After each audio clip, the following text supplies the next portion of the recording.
आज हम छठे भाव की भी चर्चा करें। लाल किताब ज्योतिष में कंफ्यूज बिल्कुल भी ना हो। जो खेमचंद ने जो प्रश्न पूछा, बहुत आसान तरीके से मैं आपको समझा देता हूँ। एक भाव होता है, एक भाव का कारक ग्रह होता है। लाल किताब ने इसको जमीन और मकान मालिक के कंसेप्ट से समझाने का प्रयास किया है। ये बिल्कुल उसी प्रकार से है जैसे दो लोग मिलकर के एक मकान बनाते हैं। एक की जमीन होता है, एक का मकान होता है, यानी कि कंस्ट्रक्शन वो तैयार करता है। ऐसे केस में फैसला दोनों मिलकर के करते हैं, पर ये स्थिति हर भाव में नहीं होती। जैसे कि आपका चौथा भाव, चौथे भाव में जमीन भी चंद्रमा की और मालिक भी चंद्रमा ही है। अब ये जो मालिक की हम जो बात करते हैं, जमीन की जो बात करते हैं, इसमें बिल्कुल कंफ्यूज मत हुई। ऐसे समझ लीजिए हर भाव को एक कारक ग्रह मिला है। कारक का मतलब है प्रोटेक्टर, यानी कि उस भाव की रक्षा करने की जिम्मेवारी उस ग्रह के ऊपर है। फॉर एग्जाम्पल, पहले भाव का जो स्वामी है, क्योंकि वहां पे मेष राशि फॉल करती है, तो वो मंगल है। अब यहाँ पर सूर्य क्या है? सूर्य पहले भाव का कारक ग्रह है। कारक का मतलब दिमाग में आना चाहिए प्रोटेक्टर। कोई नहीं बताएगा आपको, बहुत सिंपल, दिमाग में क्लियर हो जाएगा आपके। यानी उसकी रेस्पॉन्सिबिलिटी क्या है सूर्य की, कि जो जो पहले भाव से चीजें आती हैं वो डैमेज ना हो, वो खराब ना हो, उसकी रक्षा करना, उसकी सेफ्टी करना, ये सूर्य की जिम्मेदारी है। एक उदाहरण से समझते हैं। पहले भाव से हमारा सारा शरीर देखा जाता है, इसीलिए इसको तन भाव भी कहते हैं, शरीर भाव भी कहते हैं। अब इस शरीर की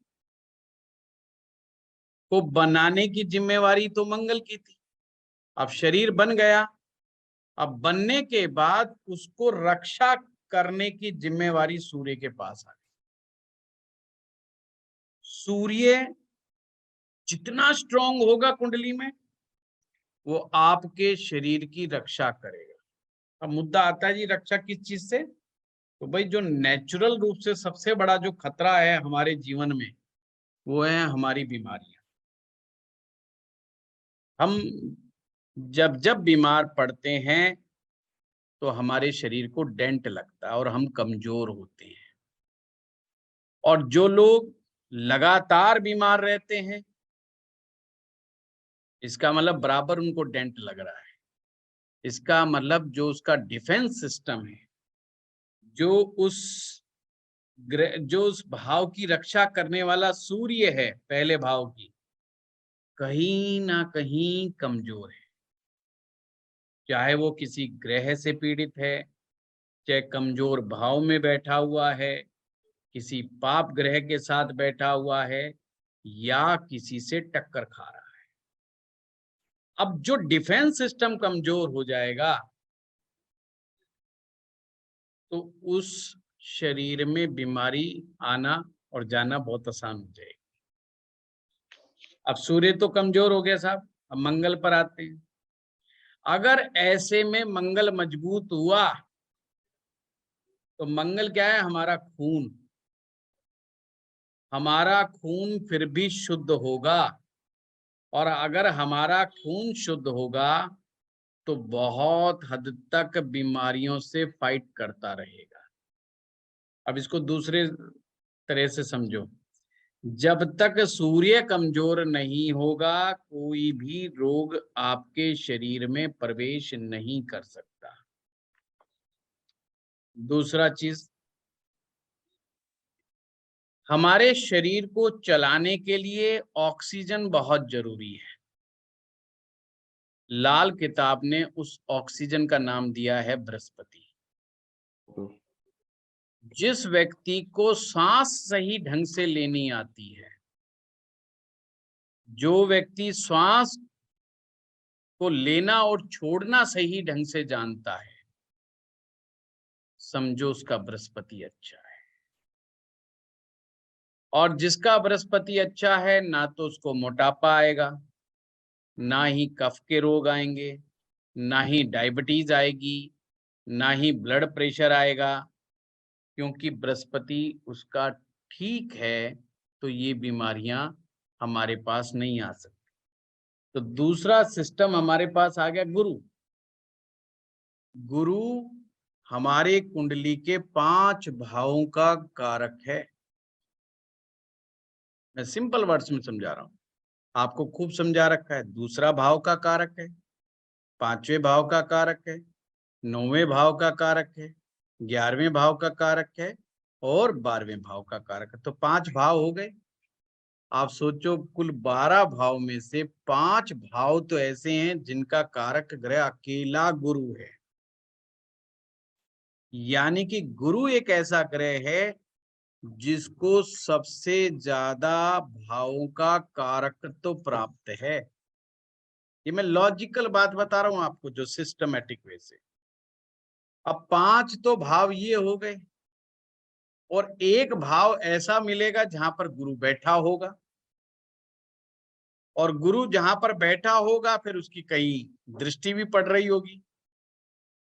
तो एक गुरु एक ऐसा ग्रह है जो कुंडली के सबसे ज्यादा भावों पर अपना इम्पैक्ट दिखाता है। यही कारण है लाल किताब कहती है पहला स्थान इसको दे दो भाई। पूरी कुंडली में तो गुरु ही छाया हुआ है, इससे ज्यादा पावर तो किसी को दी ही नहीं गई है। अगर गुरु अच्छा तो ज्ञान अच्छा, ज्ञान अच्छा तो विचार अच्छे, और विचार अच्छे तो श्वास लेना और छोड़ना तुम्हारा अच्छा। जब हम किसी से दुश्मनी बांधते हैं, जब हम गुस्सा करके दिखाते हैं, जब हम बहुत फ्रस्ट्रेटेड होते हैं, उस समय कभी अपनी श्वास को देखना। हार्ट की पल्स रेट बढ़ जाएगी। पल्स रेट बढ़ने का मतलब समझो, श्वास छोटे छोटे आ रहे हैं। लिया श्वास गले तक भी नहीं पहुंचा, इतनी देर में निकल भी गया, लिया और छूट गया। नियम कहता है कि श्वास बहुत गहरे तक जाना चाहिए, कम से कम ये आपके डायाफ्राम के निचले हिस्से तक तो जाना चाहिए। अगर जब भी श्वास धीरे धीरे डायाफ्राम के नीचे नीचे हिस्से तक जाएगा, उस समय आपका पल्स रेट सामान्य होगा, आपको कोई गुस्सा नहीं आ रहा होगा, आपको कोई गलत विचार भी नहीं आ रहा होगा। ये तभी पॉसिबल होगा जब ये श्वास गहरे में जाएगा, तो ये आपके शरीर में शुद्धि पैदा करता है। ध्यान रहे, हमारे शरीर की शुद्धि जभी होगी जब श्वास ठीक जाएगा। जब श्वास ठीक जाएगा, उस समय आप चाह करके किसी के बारे में बुरा सोच ही नहीं सकते। और जब हम किसी के बारे में बुरा नहीं सोचते हैं, तो उसका सकारात्मक प्रभाव हमारी हेल्थ पर पड़ता है। ये कारकों की बहुत बड़ी इंपॉर्टेंस है। कोई रट्टा मारने की जरूरत नहीं कि जमीन किसकी थी कि मकान किसका था। सिंपल एक चीज याद कर लो, 12 राशियां, 12 राशियों के स्वामी। आप भी मेष राशि के, मैं भी मेष राशि का, भगवान श्री हरि विष्णु जी भी मेष राशि के, भगवान राम भी मेष राशि के, सारे कर दो मेष राशि के। जब मेष राशि के हो गए, तो अब आपको हर भाव के स्वामी का पता लगाना आसान है। आपकी शादी का मालिक भी शुक्र, मेरी शादी का मालिक भी शुक्र, क्योंकि अपन सब तुला राशि आगे सप्तम भाव में। कितना सिंपल हो गया।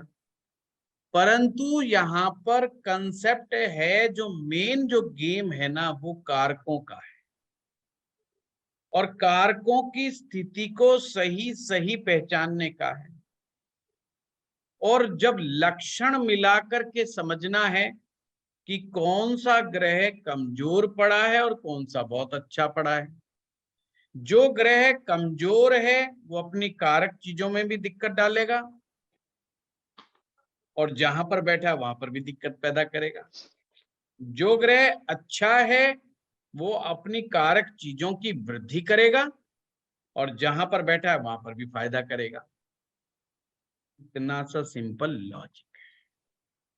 फिर भी हम ज्योतिष में कंफ्यूज हो जाते हैं। क्यों हो जाते हैं? हमारा अपना लालच, हमारे देखने का चश्मा, हमें अपने सिवा कोई दिखाई नहीं देता। इसलिए घूम घूम करके हम पता करना चाहते हैं कि हमारा फला ग्रह फलानी जगह बैठा है तो क्या हो। अब उस चक्कर में ये बुरी बात नहीं है, करो, पर 20 जगह हम फटाफट फटाफट फटाफट देखने शुरू कर देते हैं।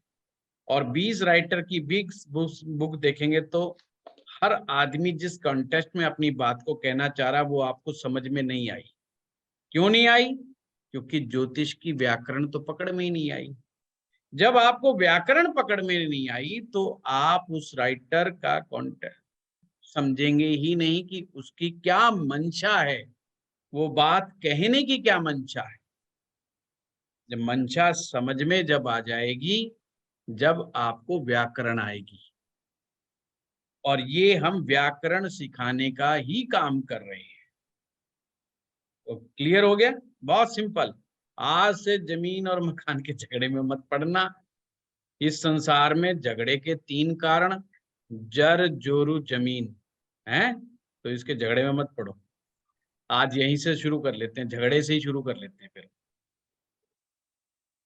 छठा भाव झगड़े का ही है। छठे भाव का मतलब ही है लड़ना, फाइट करना। और हम जिंदगी में फाइट कब करते हैं? 2 स्थितियां होती हैं, या तो हम फाइट में होते हैं या प्यार में होते हैं। और फाइट करना हमारी मजबूरी है। फाइट करना हमारी मजबूरी है। अगर जो भी इंसान इस संसार में आया है, फाइट तो उसे करना पड़ेगा। जो जितना बड़ा फाइटर, वो उतना ही बड़ा इतिहास बनाता है। एक लाइन में कहूं तो योद्धा ही बनाते हैं नया इतिहास। छठा भाव आपकी फाइटरशिप को दिखा। परंतु कई बार जो ओवर प्रोटेक्टेड लोग होते हैं, वो इस भाव को बड़े ही गलत नजरिए से देख जाते हैं। वो कहते हैं नहीं, हमें लड़ाई झगड़ा झंझट फसाद हमें नहीं चाहिए। अरे भाई, हम भी मानते नहीं चाहिए। बाजार से कौन खरीद के लाता है? ये तो आ जाता है और लड़ना पड़ता है। छठे भाव से मुकदमा देखा जाता है। कौन चाहता है मुकदमा हो जाए, एफआईआर दर्ज हो जाए? कोई नहीं चाहता, पर कई बार करनी भी पड़ जाती है और हो भी जाती है। दोनों ही बातें हो जाती है तो भी लड़ना पड़ता है, करनी पड़ती है तो भी बराबर की फाइट देनी पड़ती है। तो छठा भाव आपके मुकदमेबाजी का है। पर जब मुकदमेबाजी जिससे भी हो जाएगी, अंडरस्टूड बात है, वो हमारा मित्र तो नहीं होगा। जिस दिन मुकदमेबाजी शुरू हुई, मित्रता तो उससे पहले ही खत्म हो गई। जब बंदे ने हमारे खिलाफ एफआईआर लिखवाई, तो वो आज से हमारा क्या हो गया? एनिमी हो गया, हमारा शत्रु हो गया। इसलिए छठा भाव शत्रु भाव कहलाता है। अब इसका काम क्या है छठे भाव का? छठे भाव का एक ही मकसद रहता है, आपको पाताल में ले जाने का काम कर। इसीलिए इसको पाताल लोक का भाव भी कहते हैं। इसके साथ ज्यादा मटरगस्ती करी तो ये सीधा पाताल लोक में ले जाता है। अब पाताल लोक तो अपने को नहीं समझ में आता, क्योंकि ये तो अपने शास्त्रोक्त शब्द है। पाताल तो किसी ने देखा नहीं। हमारे पुराणों में पाताल लोक की व्याख्या की गई है। पाताल लोक जमीन के नीचे, और वो कितना नीचे, बहुत नीचे, बहुत गहरे स्तर के ऊपर। अगर छठे भाव को हम दो तरह से देखें, एक तो फिजिकल रूप में देखें तो छठे भाव से हम क्या देख रहे हैं, मुकदमेबाजी देख रहे हैं, लड़ाई झगड़ा देख रहे हैं, और बीमारियां देख रहे हैं। रोग जो आते हैं, बीमारियां जो आती हैं, छठे भाव से आती हैं। कर्जा भी छठे भाव से देखते हैं। अब ये सारी चीजें क्या है, ये तो मानसिक तनाव देने वाली चीजें हैं कि नहीं है। अब ये जीवन में जितनी ज्यादा मात्रा में हमारे पास आ जाएंगी, उतनी जिंदगी में टेंशन बढ़ जाएगी। और ये टेंशन टूंशन खाली टेंशन टूंशन नहीं दे रही, ये आपको जमीन के नीचे खींच के ले जा रही। अपन तरक्की नहीं कर सकते। जिसने भी तरक्की उन्नति करनी है, उसको लड़ाई झगड़े से दूर रहना पड़ेगा। जिस देश को प्रोग्रेस करनी है, उसको युद्ध नहीं करने होंगे। जो भी देश युद्ध में लगे रहते हैं, वो कभी भी प्रोग्रेस नहीं कर पाते। क्यों? क्योंकि युद्ध इंसान को पाताल लोक में लेके जाता है। ये हमेशा कंसेप्ट ध्यान रखना। अब अगर वैसे देखें तो कर्जदार आदमी, मुकदमे वाला आदमी, ये बेचारा नीचे की तरफ ही जाता दिखाई देता हमें, ऊपर बढ़ता हुआ नहीं दिखाई देता, नीचे की तरफ दिखाई देता। पर अगर दूसरे रूप से देखें, अगर हम इसको फिलॉसफिकल रूप से छठे भाव को देखें, तो छठा भाव है गहरी सोच रखने वाला व्यक्ति।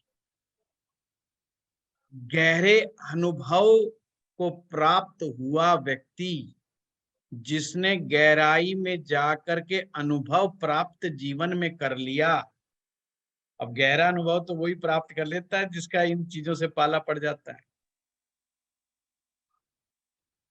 तो गहराई की सोच रखने वाला व्यक्ति, या आप दूर, ऐसे उसे ये भी कह सकते हो, दूर दृष्टि रखने वाला व्यक्ति, अर्थात दूर की सोचने वाला, दूर तक देख लेने की क्षमता रखने वाला व्यक्ति जो है, वो भी छठे भाव की ही ताकत है। छठे भाव की और क्या खासियत है? छठा भाव विश्लेषण का भाव है। It's a house of analysis, इसलिए इसको हाउस ऑफ कंपटीशन भी कहते हैं। आपके कंपटीटर कैसे होंगे, कैसे नहीं होंगे, कम होंगे कि ज्यादा होंगे, छठा भाव ही डिसाइड करेगा। बहुत सिंपल है। हम कंपटीशन के एग्जाम देते हैं, अगर हमारा विश्लेषण क्षमता अद्भुत नहीं होगी तो समस्या खड़ी हो जाएगी।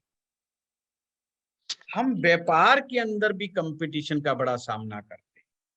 हर आदमी काम करता है, रोजगार करता है, तो उसके जैसे ही काम करने वाले लोग उसके कंपटीटर कहलाते हैं। इन कंपटीटरों से कैसे मुकाबला करना है, इस बात का ज्ञान छठा भाव देता है। समझ गए बात? अब देखो पुस्तकों में क्या अंतर होता है। कई जगह हो सकता है पुस्तक में लिखा मिले, लाल किताब में, कि व्यापार का ज्ञान कराने का काम छठा भाव करता है, और वो बात अधूरी लिख गए। व्यापार करवाने का नहीं, व्यापार में अपने कंपटीशन से कैसे जीतना है, कंपटीशन से ऊपर आना है, अपनी मोनोपोली कैसे स्थापित करनी है, ये चीज छठा भाव बताता है। छठा भाव साथ में ये और बताता है कि आप नौकरी कैसी करेंगे। ये नौकर का भाव है, इसीलिए इसको नौकरी का भाव कह देते हैं। वैसे तो ये हाउस ऑफ सर्वेंट, हम कितने अच्छे नौकर बन सकते हैं, ये छठा भाव ही डिसाइड कर। अब ये किसी जमाने में हमारे देश में नौकर शब्द बुरा बहुत माना जाता, और नौकरी को अच्छी निगाह से नहीं देखा जाता। कहते थे कि अपना ही काम करेंगे, तो इसीलिए इसको छठे भाव में डाला गया है। छठे भाव को दुख स्थान भी कहता है वैदिक ज्योतिष, कि ये दुखों का स्थान है। इस छठे भाव से दुख आते हैं। छठा भाव हमारे आंतरिक शत्रुओं का भी है। जो हमारे आंतरिक शत्रु, 6 आंतरिक शत्रुओं के बारे में बात करता है। काम, क्रोध, लोभ, मोह, अहंकार और मद। ये 6 शत्रु हैं जो हमारे अंदर पाए जाते हैं। और बाकी जो शत्रु बाहर के, उन्हें तो आप देख सकते हो। छठा भाव आपकी वो प्रार्थना है जो आप चुपचाप गहरे में करते हो, और उसके बदले में आपको परमेश्वर मदद पहुंचाता है। इसे खुदाई मदद का भाव भी कहते हैं, अर्थात चुपचाप कोई ना कोई मदद करते हैं। आप हमेशा ध्यान रखना, जिंदगी में जब बुरा समय होता है, बुरे से बुरा समय चल रहा होता है, जब भी एक आदमी हमारे पास कोई ना कोई ऐसा खड़ा होता है जो मदद के लिए तैयार खड़ा हो। आप उम्मीद सोचो, आप में से किसी ने मुकदमा झेला हो, उस मुकदमे में साथ जाने के लिए वकील के से मिलने के लिए भी एक आदमी साथ गया होगा। कोई भी हो सकता है, वो आपका भाई हो सकता है, रिश्तेदार हो सकता है, फ्रेंड हो सकता है, दोस्त हो, कुछ भी हो सकता है। आपकी तमाम लोगों से दुश्मनी हो गई होगी, फिर भी एक आदमी चुपके चुपके आपकी मदद कर रहा होगा, आपको बचाने का प्रयास कर रहा होगा। और मुसीबत के समय वो कौन आदमी उभर करके आएगा, ये आप भी नहीं जानते, पर कोई ना कोई ऐसा व्यक्ति होगा जो आ जाएगा। ये छठे भाव का करामात है। पर जिनका छठा भाव बिल्कुल खत्म हो जाता है, नष्ट हो जाता है, बर्बाद हो जाता है, बेकार हो जाता है, समस्या उनके साथ आती है। समस्या इस बात में नहीं कि जिंदगी में तुम्हें मुकदमा झेलना पड़ेगा, समस्या इस बात में नहीं कि तुम्हें बीमार होना पड़ेगा, समस्या इस बात में नहीं कि तुम्हारे दुश्मन खड़े हो जाएंगे। ये सब चीजें बहुत जरूरी है। जिंदगी में राइज करने के लिए तुम्हारे दुश्मनों का होना बहुत जरूरी है। अगर तुम्हारे दुश्मन नहीं तो तुम जिंदा भी नहीं, तुम्हारे दुश्मन नहीं तो तुम ऊपर उठ के खड़े भी नहीं हो सकते। तो ये होना बहुत जरूरी है। और समस्या क्या है? छठा भाव बर्बाद नहीं होना चाहिए।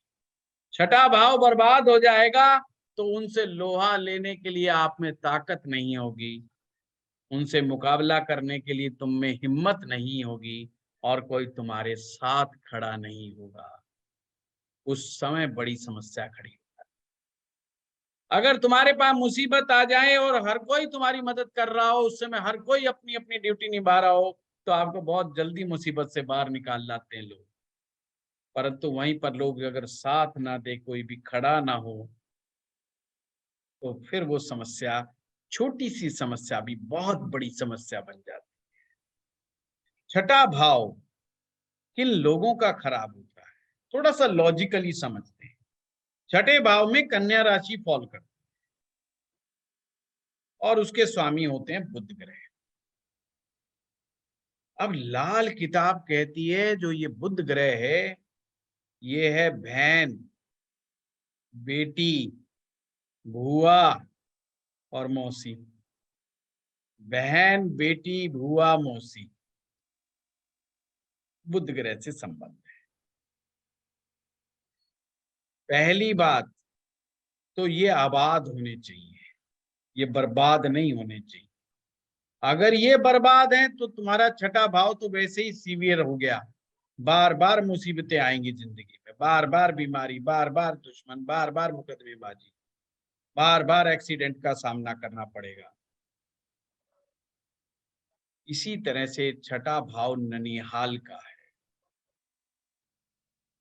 छठे भाव से संबंध हमारे मामा का, बुआ का रिश्ता बहुत बड़ा रिश्ता होता है। कभी बुआ से ना बिगाड़े, बुआ के बच्चों से ना बिगाड़े, इनसे झगड़ा ना करें, अपने मामा से ना बिगाड़ें, मामा के बच्चों से ना बिगाड़ें। मामा चाहे गरीब ही क्यों ना हो, मामा का साथ दें, और गरीब मामा का तो विशेष रूप से साथ दें, क्योंकि आपके ग्रहों के कारण ही बेचारे मामा को दंश झेलना पड़ रहा है। अगर ये रिश्ते हमारे हम इनसे बना करके नहीं रखते, तो छठा भाव हमारे लिए वास्तव में परेशानियां लेकर के आता है। तुम्हारे जीवन में चाहे 100 दुश्मन खड़े हो जाएं, और अपने इस जीवन में 100 दुश्मन या 100 कंपटीटर तो बना के रखने चाहिए, अगर जिंदगी में राइज करना है। और साथ में अपने मामा को भी बना करके रखना चाहिए, अपनी बुआ से भी बना के रखनी चाहिए। बहन बेटी का कभी खाना नहीं चाहिए, बहन बेटी को देने का प्रयास करना चाहिए। मुद्दा ये नहीं कि तुम क्या दे रहे, मुद्दा ये है कि तुम दे रहे। ये सबसे इंपॉर्टेंट है। देने की श्रद्धा भाव आपके छठे भाव को ठीक ठाक कर देती है, और फिर आपको फाइट करने में भी मजा आएगा, मुसीबतों से बाहर निकलने में भी मजा आएगा। बार बार फंसोगे, बार बार निकल के बाहर आ जाओ, फिर तो आपको मुसीबतें भी ऐसे लगने लगेंगी, कोई बात नहीं कि इसके तो अपन मास्टर हो गए।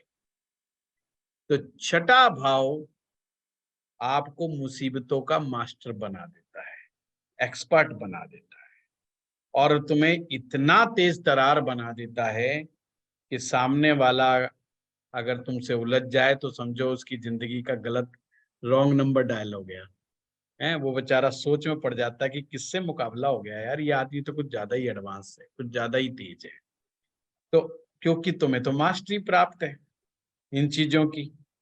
पुलिस से वालों से कैसे बात करनी है, थाने में जाके कैसे बात करनी है, और दूसरे को कैसे अकल टिकाने लगानी है उसकी, कोर्ट केस कैसे करना है, कौन सा वकील करना है, कर्जा कब लेना है, कर्जे का सही उपयोग कैसे करना है, ये ज्ञान छठा भाव देता है।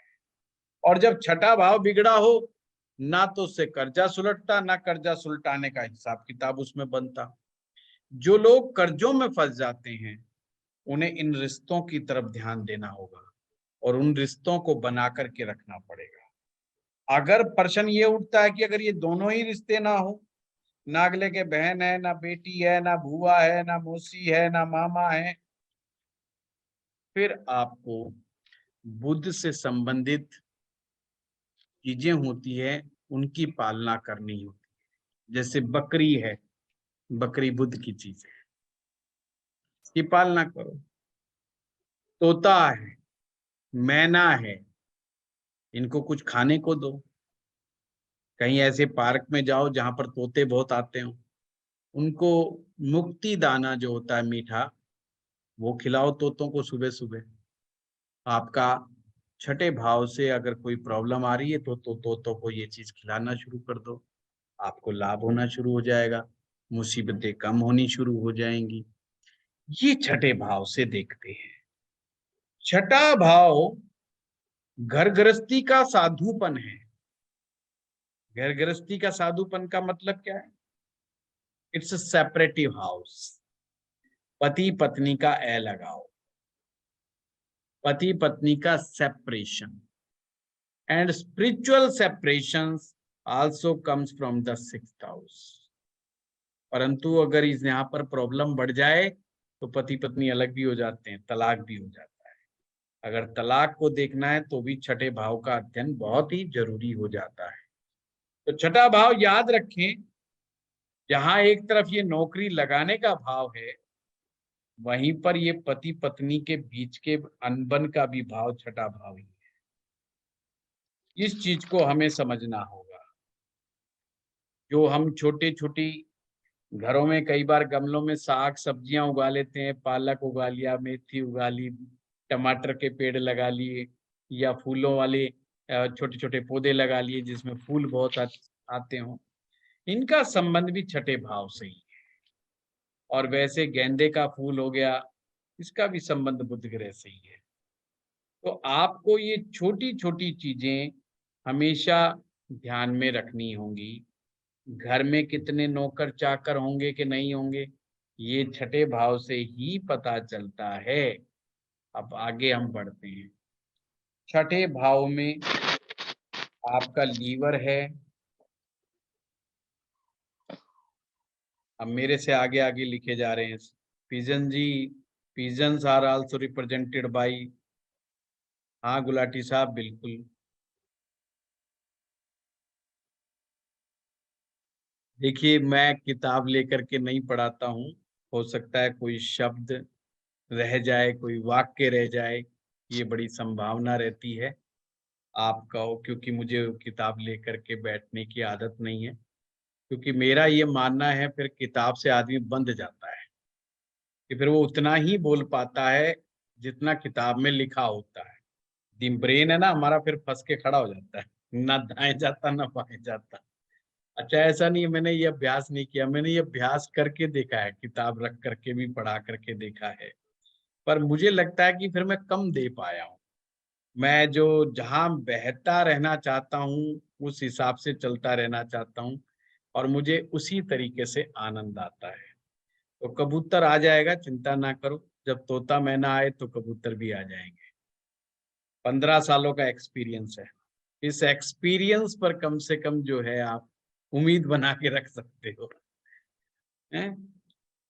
छठा भाव जो है हमारे शारीरिक अंगों में, जैसे लीवर हो गया, हमारी आंतें हो गई, पैनक्रियाज हो गई, मैक्सिमम जो डाइजेस्टिव ऑर्गन्स है, उनका संबंध भी छठे भाव से है। जब भी छठा भाव डिस्टर्ब होगा, लीवर से संबंधित प्रॉब्लम, वो क्या होगी? लीवर से संबंधित प्रॉब्लम, फैटी लीवर हो जाना, और कई तरह की बीमारियां होती लीवर की। आंतों के अंदर इन्फेक्शन हो जाना, कॉन्स्टिपेशन बने रहना, या लूज मोशन हो जाना, डायबिटीज हो जाना, ये सारी की सारी बीमारियां जो हैं, लाल किताब के अनुसार छठा भाव या बुध ग्रह या केतु ग्रह है। क्योंकि छठे भाव में केतु जो ग्रह है, छठा भाव उसका हेडक्वार्टर बोलते हैं वो लोग।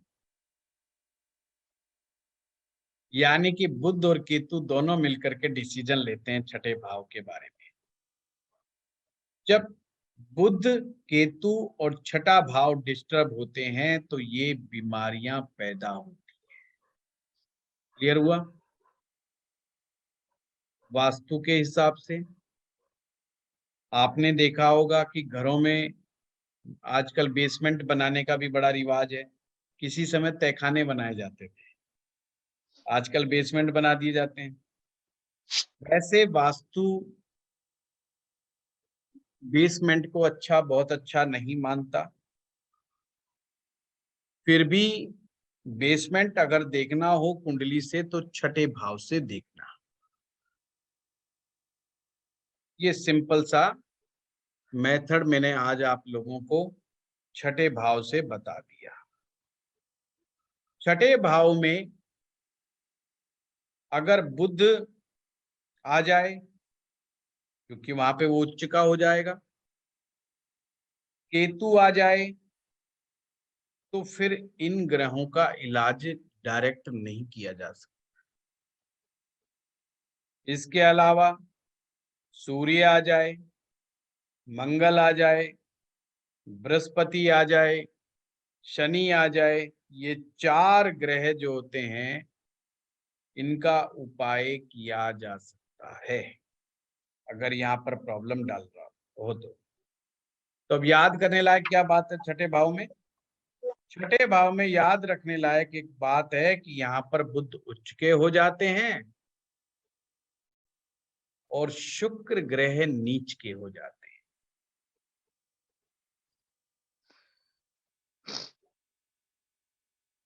यानी कि शुक्र नीच राशि का माना जाएगा और जो कि घर गृहस्थी के लिए बिल्कुल भी अच्छा नहीं होगा। छठे भाव में राहु को भी बड़ा ही स्ट्रॉन्ग माना गया है। तो लाल किताब के अनुसार क्या बात निकल करके आई कि बुध और राहु दो ग्रह छठे भाव में स्ट्रॉन्ग हो जाते हैं।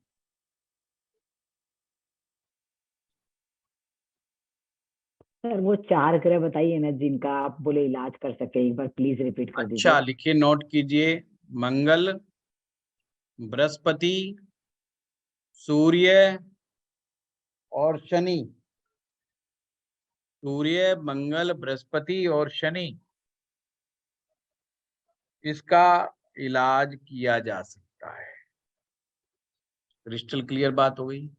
आप में से छठे भाव से रिलेटेड कोई बात, सिर्फ 6th हाउस से रिलेटेड कोई बात दिमाग में है तो पूछ लीजिए, फिर नहीं तो आगे बढ़ेंगे।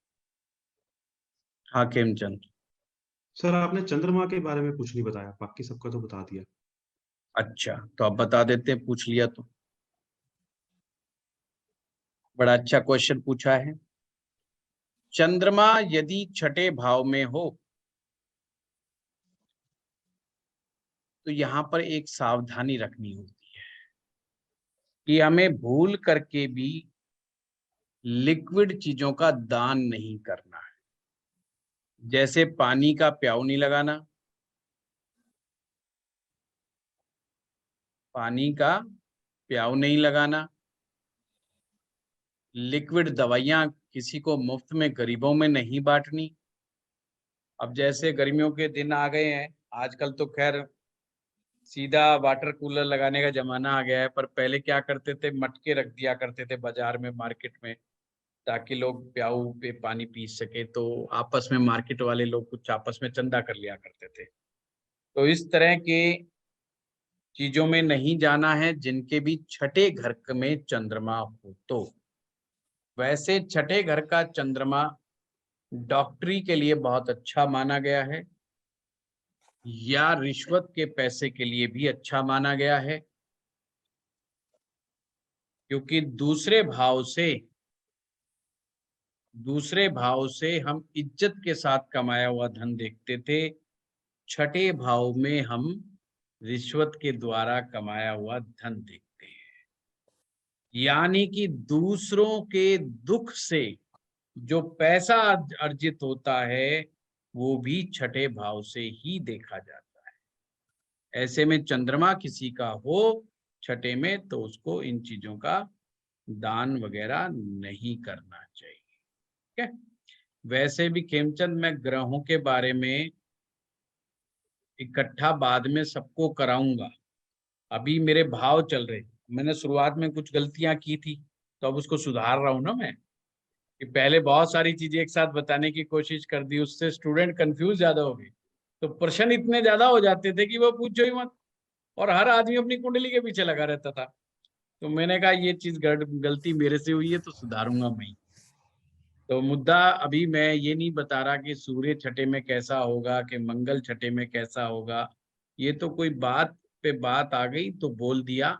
बाकी अभी 12 भाव हो जाने के बाद हम ग्रहों की चर्चा करेंगे।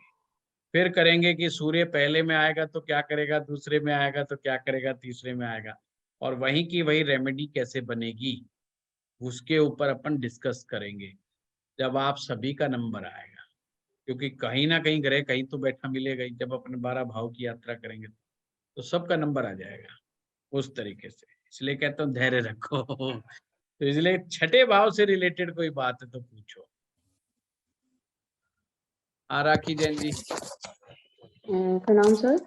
प्रणाम। सर मैं ये पूछना था, आपने बोला कि बेसमेंट का जो भी हम कंसेप्ट देखते हैं, जो भी बनाना हो तो हम 4 हाउस से देखते हैं। तो सर 6th जैसे हाउस। जिसका घर होता है, जिसके नाम से प्रॉपर्टी होती है, उसका 6th हाउस देखना होता है अच्छा, या? ये भी बड़ा अच्छा प्रश्न पूछा। लोगों में ना बहुत बड़ा कंफ्यूजन है कि घर के नाम से क्या जी। किसी ने लिखा भी था एक बार, शायद निफेज हमारी उस पे लिखा था, यूट्यूब चैनल पे लिख दिया कि जो है एक घर में 4 सदस्य हों तो क्या करें जी। आपने बता दिया कि ईशान दिशा बढ़िया जी, पर किसी के लिए साउथ बढ़िया जी, तो कैसे डिसीजन कैसे लें?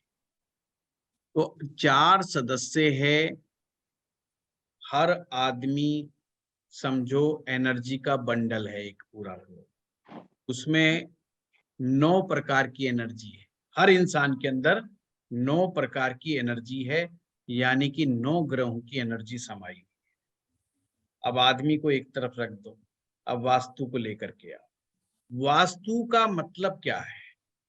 वास्तु का सिंपल मायने ये है कि आपने घर को स्ट्रक्चरल रूप में ऐसे बनाना है जिसमें हवा का, पानी का, रोशनी का बराबर बराबर स्थान मिल जाए। एक प्रकार से 5 तत्वों का बैलेंस उस घर के अंदर होना चाहिए।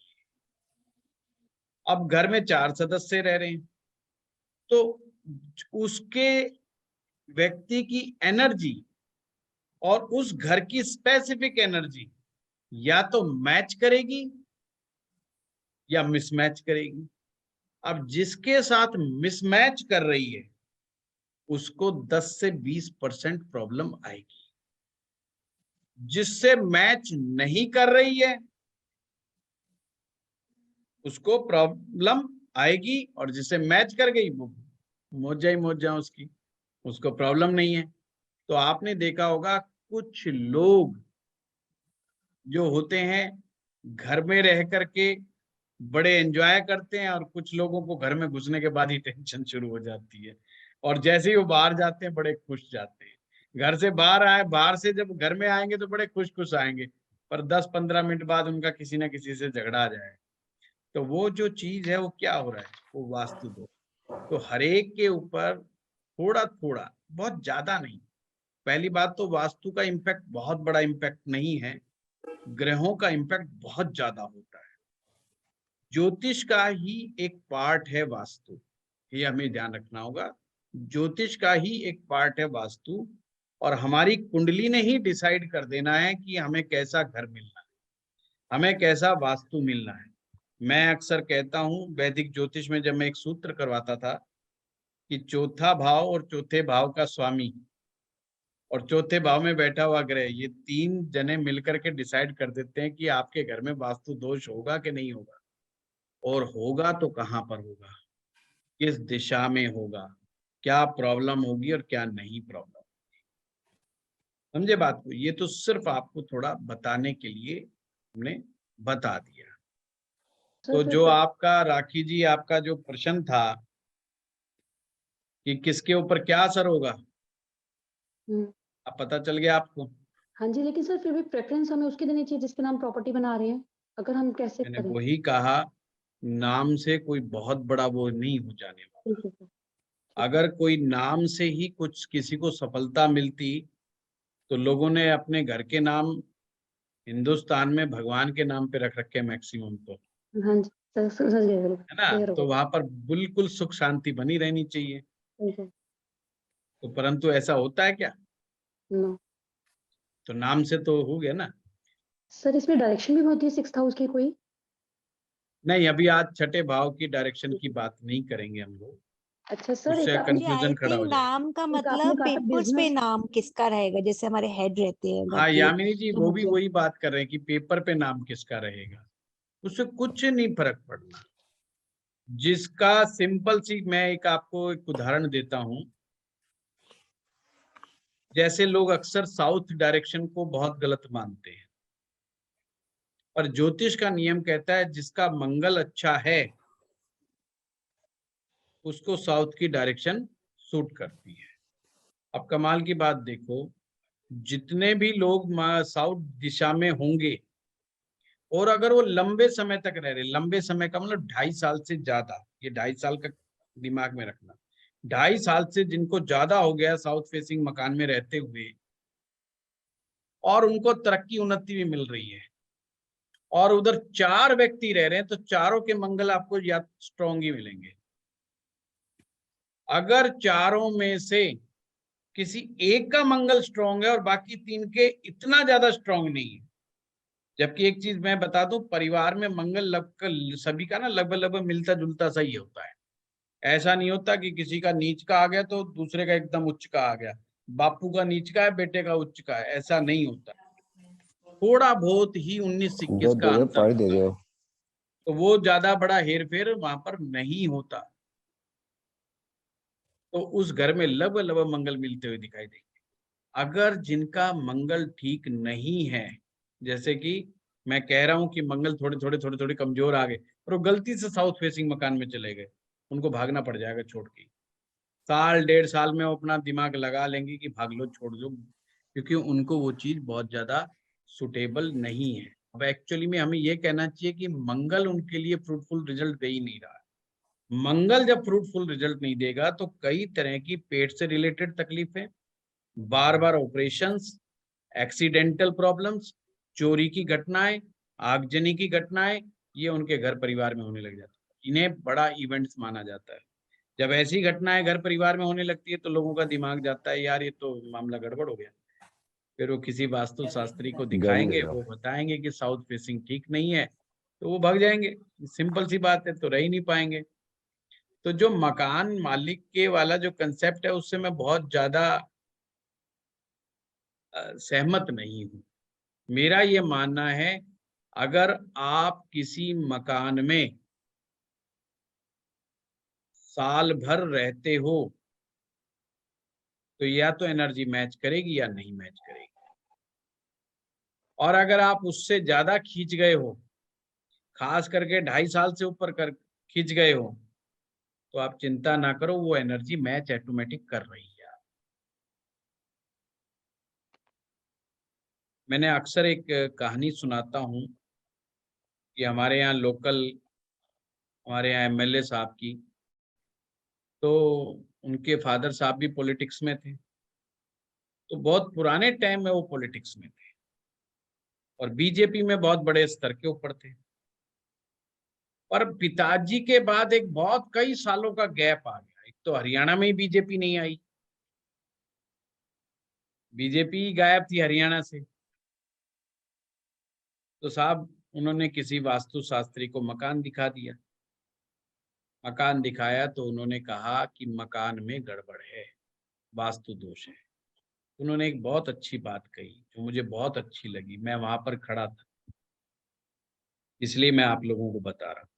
मैंने कहा जी यही वो मकान था जहां हमारे पिताजी मिनिस्टर बने थे, इसी मकान में रह के ही मिनिस्टर बने।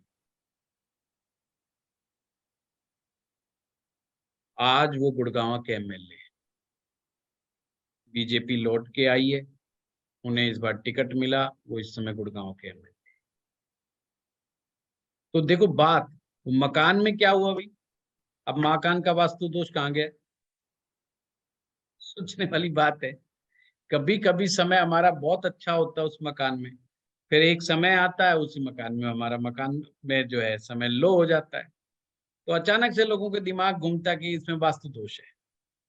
अब वास्तु शास्त्री को बुलाओगे तो भाई वास्तु दोष तो कुछ ना कुछ तो देखो निकलेगा। ज्योतिषी को बुलाओगे कोई ना कोई ग्रह की बाधा तो निकलेगी।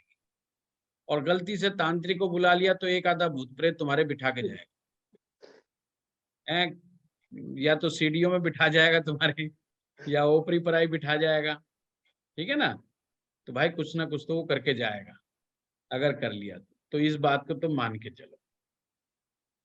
तो सर राखी जी मेरा इस बात से कोई खास सहमति है नहीं। ठीक है, सर सही कह मैं रहे हैं ये आप। मानता जरूर हूँ वास्तु अपनी एक एनर्जी क्रिएट करता है, जैसे ग्रह अपनी एक एनर्जी क्रिएट करते हैं। वास्तु का अच्छा होना, नियमों के अनुसार होना बहुत अच्छी बात। Yes sir. अगर वो नहीं है तो आपने यही पढ़ रहे हो ना, देखो पंचम भाव में मैंने जब करवाया था तो मैंने एक सूत्र बताया था, आपके घर की रोशनी और आपके घर की हवा 5वां भाव दिखाता है। अब जिन मकानों में ये चीज पीड़ित है तो पंचम भाव पीड़ित हो जाएगा।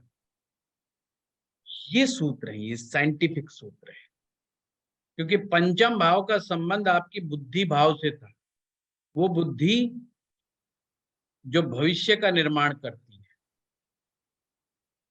अब जहां हवा पानी ठीक नहीं, मतलब हवा और रोशनी ठीक नहीं होंगे उन घरों में काम करके देख लो। अच्छा, एक और मैं एग्जांपल से बताता हूँ। कभी आप 5 स्टार होटल में जाकर के काम किया है? कभी एक दिन जाओ, खर्चा करो। मैंने एक्सपेरिमेंट किया है, तो मैं इसलिए बता रहा हूँ आप लोगों को। कभी जाओ और खर्चा करो, और वहाँ अपने लैपटॉप ले जाओ और काम करो। कभी कुछ काम करने का मन हो ना आपका, कोई नोट्स बनाने हो, कुछ एकांत में जाओ, बैठो वहाँ पर। आप हैरान हो जाओगे, वहाँ की एनर्जी आपको कितना सपोर्ट करेगी क्रिएटिव काम करने की। और खास करके वो काम जिसमें आप अमीर बनने की सोच रखते हो, तो वो प्लानिंग वही बनाना 5 स्टार होटल में बैठ के। कभी भी अपने घर के आस पड़ोस के बेकार से पार्क में बैठ करके अमीर बनने की प्लानिंग मत बनाना। बिल्कुल प्लानिंग दिमाग में ही नहीं आएगी, और आएगी तो बकवास प्लानिंग आएगी जो पक्का फेल होएगी। कभी कोई स्पिरिचुअल ग्रोथ के लिए प्लानिंग बना रहे हो, किसी स्पिरिचुअल प्लेस पे जाना, वहां रहो 2 दिन, 3 दिन, 4 दिन, 5 दिन, 7 दिन, आने दो वाइब्रेशंस। वो लहर आएगी और तुम्हें रास्ता जरूर बताएगी। स्पिरिचुअल ग्रोथ के लिए स्पिरिचुअल जगहों पर जाओ। ये कंसेप्ट था हमारे वास्तु में एनर्जी का, जिसको बना दिया कहीं का कहीं। सिलेंडर यहाँ रख दो जी, कुर्सी यहाँ रख दो, मेज यहाँ रख दो। वो बेचारे कुर्सी मेज ही बदलते रहते हैं, फिर भी कुछ नहीं हो रहा है। होगा कैसे? कंसेप्ट ही नहीं है। आपकी कुंडली में अगर दशा खराब है, फिर वास्तु ठीक करके अगर एकदम चकाचक हो जाए, तो मुझे जरूर कोई ना कोई बताना एग्जाम्पल। मैं जरूर केस स्टडी करूंगा, क्योंकि मुझे ऐसे कामों में बड़ा इंटरेस्ट आता है। और दशा बढ़िया है, उसको बकवास टाइप के ऐसे मकान में भेज दो जहाँ थोड़ा बहुत वास्तु आपको समझ में आता है कि बेकार सा है। आप देखना कितना फर्क पड़ता है। मेरा ये मानना है, जो बच्चा 90% से ऊपर अचीव करता है, मार्क्स लेके आता है, आप उसे फेल नहीं कर सकते। आप उसे 70% तक पहुंचा सकते हो, 60% तक पहुंचा सकते हो, आप फेल नहीं करवा सकते उसको। समझ रहे हो बात को? वास्तु आपकी बढ़ोतरी में और बढ़ोतरी कर सकता है, थोड़ा मददगार हो सकता है, और अगर आप दौड़ रहे हो तो थोड़ी बहुत रुकावट पैदा कर सकता है, पर वो ऐसा नहीं होता कि बिल्कुल ही जीरो पे लाके टिका दे। जीरो वाला वास्तु जब मिलेगा आपको, जब आपकी कुंडली में ग्रह कहेंगे कि इसको जीरो वाला मकान दे दो। यानी जहां पे वास्तु दोष में जो केस स्टडी होते हैं ना, कि यहाँ इस घर में मर्डर हो गया, इस घर में सुसाइड हो गया, कर लिया फलाने ने, आप देखना उनकी कुंडली को भी देखना, आपको वो इवेंट समझ में आ जाएंगे कि ऐसा घर इस आदमी को मिला ही क्यों, ये ही क्यों गया ऐसा। आप कभी उन लोगों की कुंडलियों में देखें जिनके पास बहुत बड़े बड़े घर, बड़े बड़े घरों में रहते हैं, बेशक वो रेंटेड हाउस हो, पर उनकी किस्मत में है बड़े घरों में रहना। पर कुछ घर ऐसे होते हैं जो छोटे होते हैं, पर बहुत सजावट उनकी बड़ी अच्छी होती है। आप घर में प्रवेश करते हो, आप कहते हो अरे वाह, कितना बढ़िया डिजाइन से घर सजाया है, आपको बड़ा आकर्षित करता है। इसी प्रकार से हर घर की अपनी एक एनर्जी है। हमें तो सिर्फ इतना देखना होता है, वो एनर्जी हमारे कामकाज के साथ फिट बैठती कि नहीं बैठती। इससे ज्यादा चक्कर में पड़ने की आवश्यकता नहीं है। हाँ, तहखाने बनाना व्यापारियों के लिए बहुत जरूरी है, खास करके जिन लोगों के सोने चांदी के काम होते हैं, कोई ऐसी प्रोडक्ट जहाँ पे छुपा के रखने होते हैं, तो वो एक अलग मुद्दा है। पर एक आम आदमी जिसका व्यापार से लेना देना नहीं है, उसको अपने घर में बेसमेंट नहीं बनाना चाहिए। नहीं तो वहां पर राहु की स्थिति बन जाती है, और राहु एक्टिवेट हो जाता है, और उसको बजाय फायदे की जगह नुकसान ही करता है। तो वास्तु को भी आप ग्रहों के दृष्टिकोण से समझोगे तो चीजें ज्यादा अच्छी से समझ में आएंगी। ये हुई बात, बहुत सिंपल। सर एक चीज और पूछनी थी, जैसे आपने हमेशा बताया है कि जब भी कोई चीज, मतलब जैसे हमने बताया, जैसे कोई चीज दान करते हैं वो चीज हमें खुद नहीं ग्रहण करनी होती है। तो जैसे जब हम, जैसे जिसमें आपने मैंने दान ऐसा नहीं कहा, मैंने किसी एक आधे केस में कहा होगा, कि हाँ। वो खानी नहीं है, उस समय नहीं खानी हाँ। है। एक्चुअली में जो चीज दान करते हो, नहीं तो मन वहीं पड़ा रहेगा। अब मैंने कहा जलेबियां बांट के आओ, अब बंदा जलेबी तो खरीद लाया, अब बाटी उसने कभी नहीं थी, पर उसका मन कर रहा है यार मैं ही खा लूं। तो जैसे सर यहाँ पे चंद्रमा में आपने कहा प्याऊ नहीं खोलना, हाँ। मतलब दान नहीं करना, तो सर इसके मतलब जैसे कोई है अगर जिसमें सपोज कर लीजिए चंद्रमा ये में होता कि प्याऊ खोलना से अच्छा फल मिलेगा, तो क्या हमें उस केस में लिक्विड बिजनेस नहीं करना चाहिए? लिक्विड बिजनेस का मैटर नहीं है, मुफ्त में बांटने की बात को मना है। ओके। आप अपने प्रोडक्ट को बेच रहे हैं ना, तो उसका पैसा ले रहे हैं, या सिर्फ मुफ्त बांटने की बात को मना किया गया है, पैसा लेके नहीं। लिक्विड चीज मुफ्त में नहीं बांटनी, लिक्विड दवाई मुफ्त में नहीं बांटनी, लिक्विड पानी मुफ्त में नहीं बांटना, सिर्फ उस चीज के लिए मना है। नहीं तो क्या होगा, पैसा नष्ट होगा, मानसिक कष्ट होगा, मामा नष्ट होगा, मामा भी कष्ट में आ जाएगा, तुम्हारा फाइनेंस भी कष्ट में आ जाएगा, झूठे सच्चे आरोप भी लगेंगे, और मेंटल टेंशन दुनिया भर की है। सर ये टॉपिक तो अभी आगे आएगा ना, क्योंकि बहुत कंफ्यूजिंग हो जाएगा हम लोगों के लिए। अरे ये सब इतनी सी टॉपिक बात तो में आगे यामिनी आएगा। जी कहाँ से कंफ्यूजन हो गया बताओ? नो नो नो, गुरुजी आप भी बोलते हो कि बाद में बताएंगे, तो मैं नहीं ये नहीं, नहीं मैं कह रही। इसीलिए तो आज दृष्टियां नहीं करवा रहा। हाँ जी। तो हाँ गुरुजी विभा जैसे जी। आपने तय खाने का, सॉरी सर। बेसमेंट का बताया, आपने बताया कि बिजनेस, जैसे आपने एमएलए और इनका एग्जांपल दिया मिनिस्ट्री का, बट अगर हम इससे हैप्पीनेस देखें, हर कोई मनी के लिए नहीं देख रहा है, कुछ लोग अपनी शांति के लिए देखते हैं, कुछ लोग किसी की मतलब कैसे सब लोग साथ में रह रहे हैं, वास्तु उस लिए भी देखते हैं। It's not always about money. ये चीज यामिनी जी कुंडली में ही डिसाइड हो जाती है। अगर घर में सॉरी कुंडली के अंदर अगर पितृ दोष होगा तो हार्मनी में प्रॉब्लम होगी। अगर घर में ज्यादा सदस्यों का मंगल बद्ध होगा तो हार्मनी में डिस्टरबेंस पैदा होगी। बहुत सारे ऐसे योग हैं जो हार्मनी को डिस्टर्ब कर सकते हैं। तो इसके लिए आपने दो चीजें मुख्य रूप से देखनी कुंडलियों में, घर में रहने वाले सदस्यों की, एक मंगल बद्ध और एक पितृदोष। ये दोनों मैं आगे बताऊं। ओके, थैंक यू विभा जी। तो ये बेसमेंट का ही मेरा कंसेप्ट पूछना था। अब यहाँ पे हम जहाँ रहते हैं, यहाँ तो जी। सारे घरों में बेसमेंट है, हाँ जी। तो इसमें आपने बोला कि राहु का वास हो जाता है। राहु का वास हो जाता है, खास करके वो जो लोग नौकरी पेशा लोग हैं उनके लिए बेसमेंट बिल्कुल अच्छा नहीं है। अगर जो व्यापारी लोग हैं, कुछ सामान रखते हैं उसके अंदर, कोई जैसे कोई प्रोडक्ट बेच रहा है, किसी की दुकान है, उठा करके अपने बेसमेंट में डाल के रखता है, करके रखता है, तो ठीक है, अन्यथा फिर वो खराब करता है। अच्छा, जैसे हमारे घर में जॉब ही करते हैं, पर यहाँ तो घर ही बेसमेंट वाले हैं, हमारे जहाँ हम रहते हैं सारे घर ही हाँ बेसमेंट वाले विभा हैं। जी, उन्हें अच्छा नहीं माना जाता। लेकिन सब वहाँ टीवी रूम तो इसका बनाते हैं, कुछ उपाय लोग होगा वहां सर? पर। सर है जी। बेसमेंट तो यूज नहीं इसका करेंगे तो। उपाय होगा सर?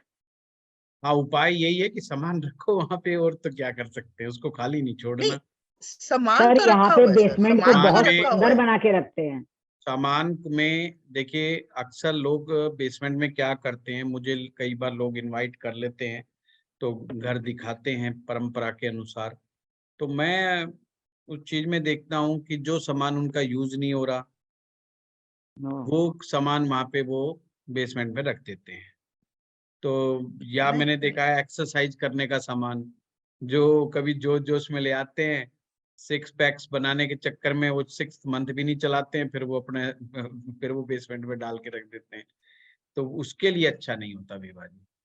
नहीं सर, यहाँ तो मेरा जैसे बेटा काम भी करता है नीचे बेसमेंट में, थोड़ा सा बिजनेस करता है अपना, और वैसे वहां नीचे सारा कब सामान पड़ा है, लिविंग रूम जैसे बना हुआ है, सारा कुछ बना हुआ है, ऐसे बना हुआ है। उनको अगर प्रॉब्लम नहीं आ रही है तो फिर कोई ऐसी बात नहीं है ना। अगर कबाड़ नहीं प्रॉब्लम आए पड़ा, तो कबाड़ नहीं पड़ा, कबाड़ नहीं पड़ा। हाँ, तो कबाड़ तो बिल्कुल नहीं रखना चाहिए, नहीं तो राहु बहुत एक्टिवेट हो जाता है। नहीं, कबाड़ नहीं पड़ा, पूरी सजी हुई होती है जैसे। फिर भी विभा जी अच्छा नहीं माना। गेस्ट रूम बना सकते हैं। हाँ गेस्ट रूम, हाँ ठीक है। हाँ लता जी सर सर बोलिए। सर अमेरिका में है ना, जितने भी बेसमेंट होते हैं ना, बहुत ब्यूटीफुली डेकोरेटेड रखते हैं, फ्लैट की तरह पूरा, उसमें सब कुछ होता है। हाँ, जिम फिर रूम भी अच्छा है, डाइनिंग हॉल भी है, प्ले एरिया भी है, फिर ठीक है, एवरीथिंग बहुत ब्यूटीफुली सजा के रखते हैं। फिर बहुत बढ़िया। क्योंकि क्योंकि मेरे भी दोनों बच्चे जॉब ही करते हैं और दोनों का बहुत ब्यूटीफुल बेसमेंट है, आपको फिर घर से ठीक ज्यादा है। बेसमेंट में बैठ के मजा आएगा। हाँ, बेसमेंट ज्यादा सुंदर है। ज्यादा नहीं, बस सुंदर है, मेरा सही। मतलब हाँ। यही था कि वहां पर कूड़ा कबाड़ा हम्म, नहीं रखना, स्टोर की तरह उसको यूज नहीं करना, अदरवाइज दिक्कत हम्म, हो जाती है। और हाँ, अदरवाइज व्यापार में हाँ। तो क्या होता है कि लोग अपना सामान रख हम्म, लेते हैं, तो वो ठीक है हम्म। ना? हाँ सर, एक चीज आपने जो बोली ना कि एक घर में सारे के सारे ग्रह एक फैमिली में एक जैसे दिखते हैं, आप मेरे को यही एक पूछना था। मैंने एक फैमिली की कुंडली देखी थी, उनका रेट्रो मार्स सबके 8वें घर में, इवन उनका जो जमाई आया ना वो तो दूसरे घर से आया, उसका भी रेट्रो मार्स 8वें घर में। तो अजीब मुझे संयोग लगा है। कि आज अजीब संयोग है, और सब लोग की हेल्थ की अचानक अचानक प्रॉब्लम होती है, और सब लोग ने लाल गाड़ी रखी है, और सब लोग गाड़ी ठुकवाते हैं रोज। हम्म। तो हमने बोला ये तो बहुत अजीब। अभी आपने बोला भी कि फैमिली टू फैमिली चलता है, ये देखा है मैंने बहुत घरों में। परिवार में चलता है। दूसरा लता जी, पीढ़ी दर पीढ़ी कुछ योग ऐसे होते हैं जो चलते हैं, हाँ। जो कैरी फॉरवर्ड यस। होकर के चलते हैं, जिसमें से पितृ दोष है, हमारा पितृ दोष, मंगल यस। बद है, हाँ, काल सर्प योग है। अगर इनका सही हाँ। समाधान सही समय पे ना कराओ तो ये पीढ़ी दर पीढ़ी। सर मेरी अब फैमिली में हम लोग जितने लोग हैं सबका मंगल बद है। हाँ, तो उसका उपाय कीजिए, बहुत हाँ, बढ़िया। हाँ, इसीलिए आपके पास आई हूँ सर। 400 ग्राम चावल, हाँ। 4 चांदी की ईंटें, हम्म, 100 ग्राम की रखिएगा। चको हम्म। ईंटें बनती हाँ, हैं वो हाँ, हाँ, हाँ, 4 मालूम है। हाँ, रखिएगा। लाल हाँ। कपड़े की पोटली बना करके उसमें चावल डालिए 400 ग्राम, और चांदी की 4 ईंटें भर करके रखिए अपने धन स्थान में। और बाकी जो है लाल किताब, सॉरी, जो मंगल बद को नेक बनाने के जो उपाय हैं वो मैक्सिमम जो हो सकते हैं वो कीजिए। तो सर जैसे मेरे 3 घर है, मेरा, मेरी बेटी का और मेरा कलकत्ता का घर, तो तीनों जगह रख दूं ये चीज? हाँ, तीनों जगह। अच्छा, 400 ग्राम चावल, 400 ग्राम की चांदी की ईंट एक लाल कपड़े में बांध के, जहाँ कैश वगैरह, जी जी कैश तो आजकल कोई रखता नहीं है, जी लेकिन जी। जहाँ धन दौलत रखा है वहां रख देते हैं। हाँ जी, हाँ जी। Thank you, thank you, thank you sir. हाँ संजय जी।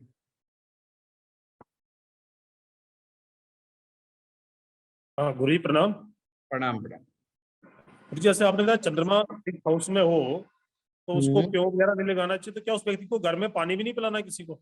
नहीं नहीं, पिलाओ पिलाओ। तो मुफ्त बाहर में से कोई बांटना अगर थोड़ी है वो।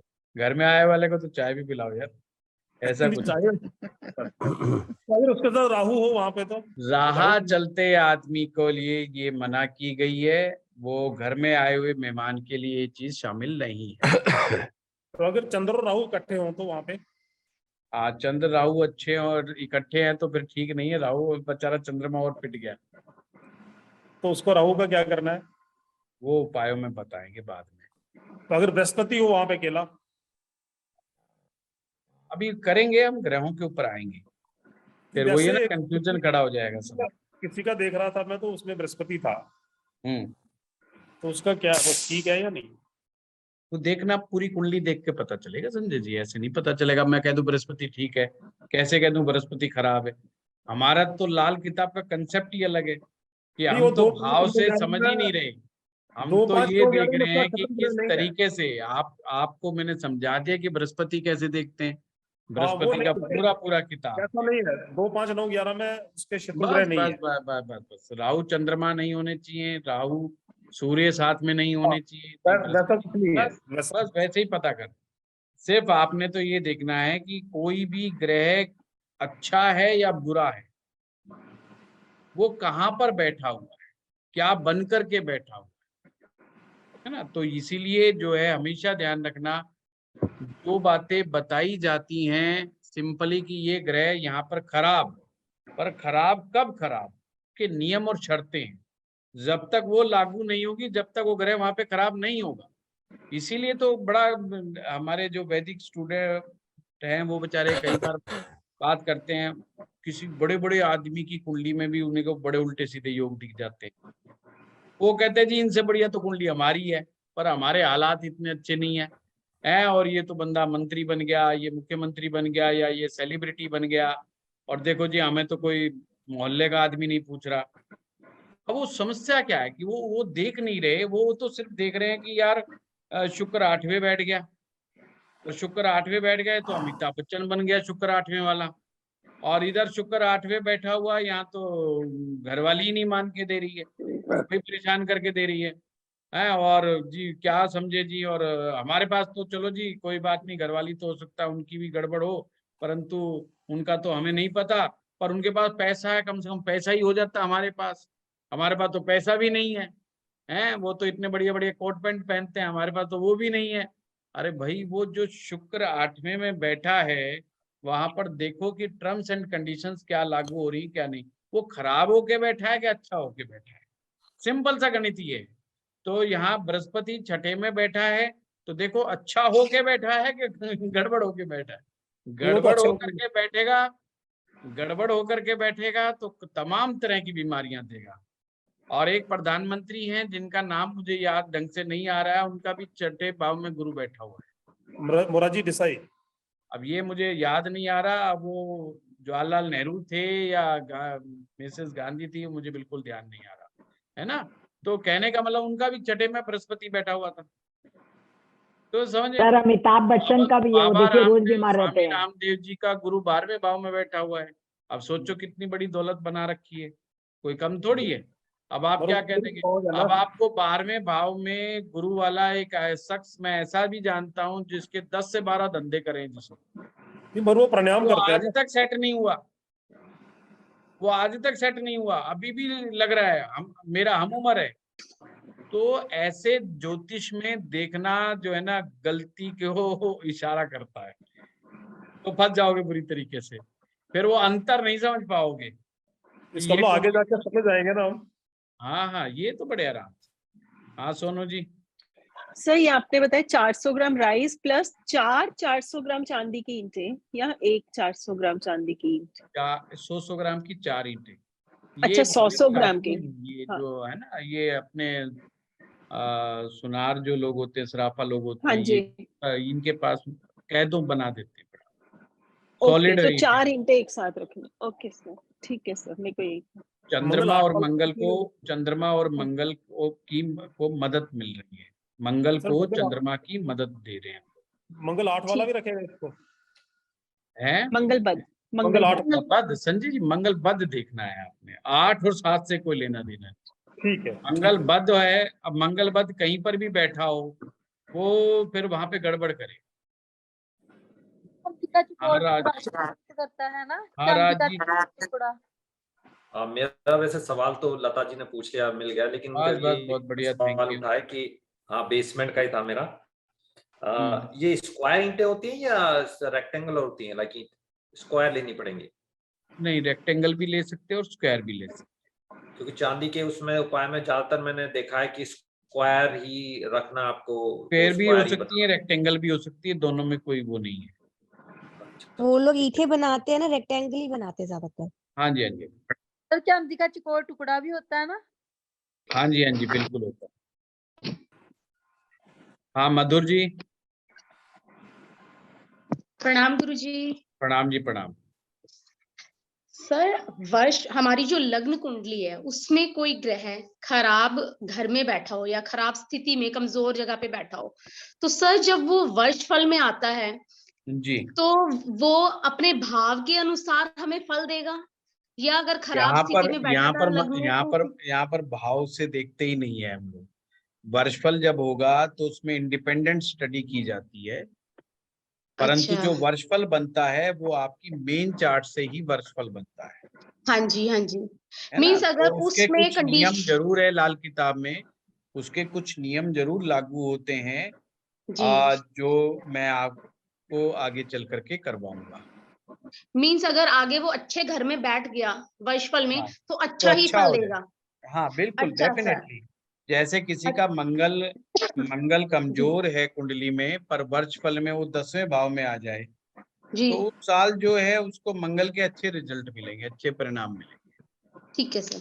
अच्छा सर, दूसरी बात ये, जैसे 6th हाउस में आपने बोला कि जब मून हो तो हमने पानी नहीं बाहर फ्री में देना, बट अगर कोई काम करना चाहे, जैसे परफ्यूम का काम करना चाहे, लिक्विड ही होता है, वो कर सकता है। तो आप फ्री में दोगे क्या? नहीं, मैं वही, जैसे पेप्सी का कुछ सिर्फ काम फ्री है। की बात आई है, सिर्फ फ्री की बात आई है, फ्री में नहीं देना बस। अच्छा सर, ऐसे में दूध का काम किया जा सकता है?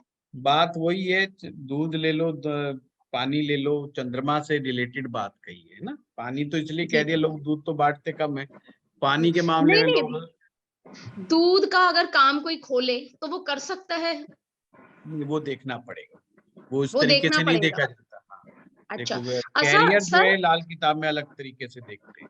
अच्छा सर, दूसरी बात ये है कि 6th हाउस में जैसे मून है, तो उनको हम चांदी के गिलास में पानी वगैरह तो पिला सकते हैं, चांदी के हाँ बर्तन हाँ, में खाना, कोई दिक्कत नहीं, कोई दिक्कत उससे तो कोई दिक्कत नहीं।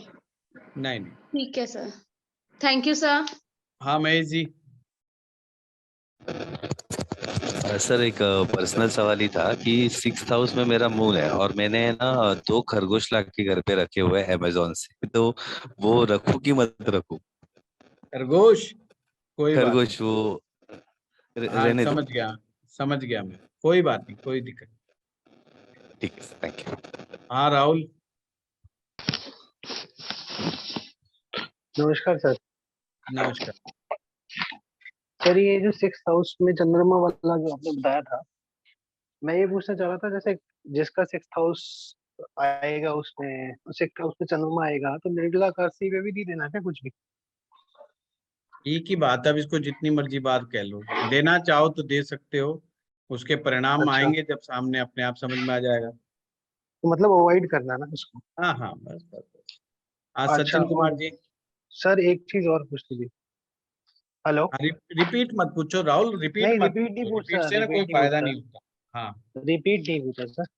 मैं कह रहा था इसमें इस वाले में 6th हाउस में कारक और मालिक का कोई कंसेप्ट है? समझाया तो राहुल, दोबारा वीडियो देखना एक बार, है ना, मैंने बताया आज शुरुआत में ही बताया। हाँ सचिन जी। गुरुजी प्रणाम। प्रणाम प्रणाम। गुरुजी मैं ये पूछ रहा था, जैसे आप 6th हाउस का ये बता रहे हैं कि पानी को फ्री में डोनेट नहीं करना है, जी जी। एक कंडीशन ये भी कोई होती है क्या कि हम उसका व्यापार भी नहीं कर सकते, पानी या दूध का? नहीं, व्यापार में तो अपन चीजें बेच रहे हैं सचिन जी, जी जी है ना, किसी को पैसा दे करके करना उसमें कोई बुराई नहीं, यहाँ सिर्फ मुफ्त की शर्त है। अभी बजाज जी, हाँ सिर्फ मुफ्त की शर्त है। ठीक है गुरुजी, थैंक यू। हाँ जी नमस्कार। अभी बजाज पूछना था। हाँ जी सर, मैं बोल रहा हूँ। हाँ बताइए, आवाज नहीं आ रही। हाँ खेमचंद, मैंने प्रश्न ले तो लिया आपका। नहीं सर, वो मेरा क्वेश्चन आज मैं आधी वैसे क्लास पूछा था। तुम्हारे नाम ही थी। अच्छा आज सर, मैं आधी क्लास स्टार्टिंग वाला तुम्हारे था। नाम थी। थैंक यू बोलो। सर। एक जनरल क्वेश्चन ये था कि अगर हम ये जो नवग्रह का वो पार्ट होता है, मतलब ये सबके लिए, तो अगर कोई व्यक्ति नवग्रह का पार्ट करे, तो अगर कोई ये 6-8 या कोई माड़ा ग्रह है, तो उसके टेम्परेरी रिजल्ट में कोई रिलीफ आ सकता है? ना, कुछ नहीं आता। अच्छा सर, एक छोटा सा वाक्य और पूछना था। कल एक पिजन बालकनी में आया और उसकी वो डेथ हो गई, मगर अच्छा मैंने नहीं पाला हुआ था, कबूतर अपने अच्छा। आप ही बाहर से आया और हाँ उसकी हाँ। डेथ हो गई। तो ये क्या कोई नेगेटिव, क्योंकि आज बाई चांस वो आ गया उसमें कि बुध कबूतर होता है? अच्छा, तो इतना बैम मत करो, तुमने तो नहीं मारा ना? नहीं, अपने आप ही बस वो आया था, टेंशन मैंने फ्री रहो। कोशिश करी, मैंने मगर उसको पानी पिलाने की कोशिश करी और मेरा 6th में मून था। कोई बात नहीं, कोई बात नहीं, बेचारा मर गया, ठीक है फिर सर। तो ये पाप लग गया। हाँ हाँ ठीक जी। है सर। हाँ मैम, ये ओप्पो नाम नहीं डाल रखा आपने, अनम्यूट कर ले। हाँ अनम्यूट कर लीजिए आप, अनम्यूट कर लीजिए आप। नमस्कार सर। नमस्कार, नाम क्या है आपका? सर रीना, आज मेरा अच्छा फर्स्ट डे है सर। अच्छा रीना जी, आज बिल्कुल आपने ज्वाइनिंग की है, बिल्कुल मेरी बात हुई थी आपसे आज। जी जी जी रीना सर जी। वैसे मेरा कोई क्वेश्चन नहीं होता है, लेकिन मुझे थोड़ा सा आइडिया नहीं है कि अच्छा हम हाउसेस और कारक दोनों ही पढ़ रहे हैं या सिर्फ कारक पढ़ रहे हैं। नहीं, हम और भाव का स्वामी और कारक ये पढ़ रहे हैं ओके अभी। सर, अभी ठीक है आज हम सर, छठे भाव के बारे में आज हम लोगों ने चर्चा की है। पहले के ठीक है 5 सर, भाव हो गए हैं, उनके आपको वीडियो मिल जाएंगे। आज ठीक आप है लोगों सर, में से मैक्सिमम लोगों ने लिखा है कि वीडियो नहीं मिला है। आज स्टाफ छुट्टी पे था, बुधवार को हमारे यहाँ छुट्टी रहती है, तो स्टाफ छुट्टी पे था, तो कल आएंगे तो कल आप तक सबके पास वीडियो पहुंच जाएगा। ठीक है सर। सर मेरा एक ही क्वेश्चन था कि जी। मरकरी 6th हाउस में अच्छे नहीं होते। नहीं, मैंने तो नहीं कहा बिल्कुल। मैंने कहा उच्च के होते हैं। हाँ, उच्च के होते हैं, तो हाँ, इसकी कोई रेमेडी नहीं। इसकी रेमेडी नहीं हो सकती। इसका मतलब वो ओके। पहले से ही बड़ा स्ट्रॉन्ग है। अगर हम किसी का छठे में बुध हो और वो अगर उसके उपाय को करने की कोशिश करता है, उसको कोई फायदा नहीं होता है। हाँ सर, ठीक है सर। हाँ, गुलाब सिंह जी। प्रणाम गुरुजी। प्रणाम प्रणाम। सर आपने मेरे छठे भाव के अंदर चंद्रमा और मंगल दोनों है। जी। आपने रेमेडीज में बताया कि 400 ग्राम चावल, 4 चांदी नहीं, की आपने दोबारा बताना गुलाब जी, क्या बताया आपने? छठे भाव में चंद्रमा और मंगल। अच्छा, चंद्र मंगल छठे में है, बहुत बढ़िया। और आपने उपाय बताए 400 ग्राम चावल, 4 चांदी की ईंटें 100 ग्राम की लाल कपड़े में बांध कर। ये गुलाब जी जिनका मंगल बद हो उनके लिए बताया, सिर्फ। अच्छा। जिनका मंगल बद हो, आप सभी के लिए नहीं बताया मैंने, है ना? छठे भाव में तो नहीं, वो आप वाला को है ही नहीं, है ना? चाहे वो देखना पड़ेगा कि मंगल बद है कि नहीं है, उसका देखने का मैं तरीका बताऊंगा। अभी 12 भाव के बाद हमने यही सब चीजें लेनी है धीरे धीरे। मंगल बद लेना है, अभी दशाएं करानी है आप लोगों को, वर्चफल कराना है। अभी तो बहुत लंबा है, अभी तो 5-6 क्लास ही हुई है, अभी तो चलेगा, है ना? हाँ, चलिए, हो गए सबके? हाँ, गुरुजी पिनाकी एक घोष रह जी गया। रह गए। गुरुजी एक में भी रह गया। सर, हाँ, बताइए कपूर साहब। सर अगर जैसा आपने छठे घर को बताया, छठे घर में बुध मालिक है जी, और बुध के साथ अगर बृहस्पति है तो जी। बृहस्पति तो पिट जाएगा। नहीं, ऐसे नहीं पिटेगा। तो इसमें किसका क्या करना है? आपने बताया 4 का रेमेडी हो सकता है, एक बृहस्पति, शनि और हाँ, पहले देखना पड़ेगा पिनाकी जी की क्या बृहस्पति यहाँ पर नेगेटिव रिजल्ट दिखा रहा है या नहीं दिखा रहा है।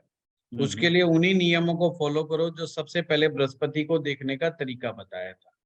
अगर वहां उस तरीके के अनुसार बृहस्पति में दिक्कत है तो ये हेल्थ संबंधी समस्या देगा। और अगर दे रहा है समस्या तो जरूर बृहस्पति की रेमेडी करनी चाहिए, अदरवाइज इसको छेड़ने की जरूरत नहीं है। सर बृहस्पति का रेमेडी क्या होगा? बृहस्पति की रेमेडी आप बृहस्पति वाले में देखिए, जाकर के मेरा वीडियो देखिएगा। बृहस्पति में बहुत मैंने रेमेडीज बताई है, क्योंकि अभी दिमाग में खुल जाएगी तो 10-15 में इकट्ठी बताना पड़ जाएगा। तो इसलिए मैं चाहता नहीं। नहीं सर, और एक सवाल था। एक बता दीजिए। एक सवाल था, भूल गया। एनीवे सर, नेक्स्ट टाइम पूछ लेंगे। हाँ कपूर साहब। गुरुजी जैसे एक फैमिली में 4 लोग रहते हैं, चारों के मंगल बद हो तो एक ही थैली रखेंगे, 4 थैली रखेंगे? देखिए, चारों को ना अलग अलग उपाय कराना है। एक को तो थैली आप रखवा दो, परंतु दूसरे को जो मंगल बद के ना और अलग उपाय जो होते हैं वो जरूर करवाइए। किसी को बोलिए मीठा बांटने के लिए बोल दीजिए, किसी को चांदी का चकोर टुकड़ा रखने के लिए बोल दीजिए, किसी को जो 3 धातु का छल्ला पहनने के लिए बोल दीजिए। इस तरीके से अलग अलग करवाइए। ठीक है जी, थैंक यू। ठीक है, धन्यवाद आप सभी लोगों का। सर एक लास्ट सवाल है। सर कल मेरा बर्थडे है तो मैं क्या दान करूं? कौन बोल रहे हैं? पिनाकी घोष। हाँ पिनाकी जी, सबसे पहले तो बहुत बहुत शुभकामनाएं, और मेरी तरफ से तो आपको हृदय से शुभकामनाएं। परमेश्वर आपका ये आने वाला साल बहुत अच्छा करे, आपको तंदुरुस्ती बख्शे परमात्मा। और जो आपको क्या बांटना चाहिए, तो मैं ये कहूँगा मीठा प्रसाद आप बांटिए, लोगों को मिठाई खिलाइए, इससे अच्छा रहेगा। और मैं ये इसलिए बता रहा हूँ पिनाकी जी की मैंने कुंडली देखी हुई है, कोई ये मत सोचना कि मैंने वैसे ही। सर एक क्वेश्चन सर। हेलो सर एक क्वेश्चन है। हाँ बताइए। सर अगर मरकरी और केतु दोनों 6th हाउस में हैं तो उसके वैसे इफेक्ट क्या होते हैं? अगर हम दोनों कारक ग्रहों को एक साथ। वो सोनू जी करवाएंगे। अच्छा, वो अभी कराएंगे नहीं, वो, है ना? हाँ, वो सारे फिर सब लग जाएंगे। वो कहेंगे जी मेरा छठे में ये बेटर है। नहीं, हम जस्ट क्योंकि कारक ग्रह दोनों एक साथ हों, एक उच्च और एक नीच। नहीं वो करवाएंगे। ओके ओके होता क्या है कि फिर मेरे जैसे आदमी के साथ मैं जवाब दे जाऊंगा, वो लंबा किस्सा किस्सा वो कहीं का कहीं पहुंच जाता है और फिर लास्ट में क्या होता है कि समझ में किसी के कुछ नहीं आता, बस सिर्फ अपने अपना समझ में आ जाता है और किसी के कुछ नहीं दूसरे के समझ में आता। तो फिर मुझे लगता है मेरी मेहनत वेस्ट चली गई। तो मैं चाहता हूँ कि मेरी मेहनत वेस्ट ना जाए, जो फार्मूला मैं आपको करवाऊं डेली वो फार्मूला आपको समझ में आना चाहिए, उसके ऊपर फोकस करो गुरुजी। तब मैं करवाऊंगा आप। और मैंने कहा ना हर एक का नंबर आएगा तो अपने आप आएगा। हाँ श्री गणेश जी। सर जैसे हमने धन भाव किया तभी इंसान को पैसा कहाँ से आएगा। जिस तरह हाउस वाइफ होती हैं, जैसे वो काम नहीं करते, वो उनको पैसा मतलब अपने हस्बैंड से लेना होता है। तो जैसे कई कुंडलियों में इश्यू आता है भी उनके हस्बैंड उनको बिल्कुल पैसा नहीं देते, तो उसको हम सर कहाँ से देखेंगे, किस प्लेनेट से या सेकंड हाउस से देखेंगे?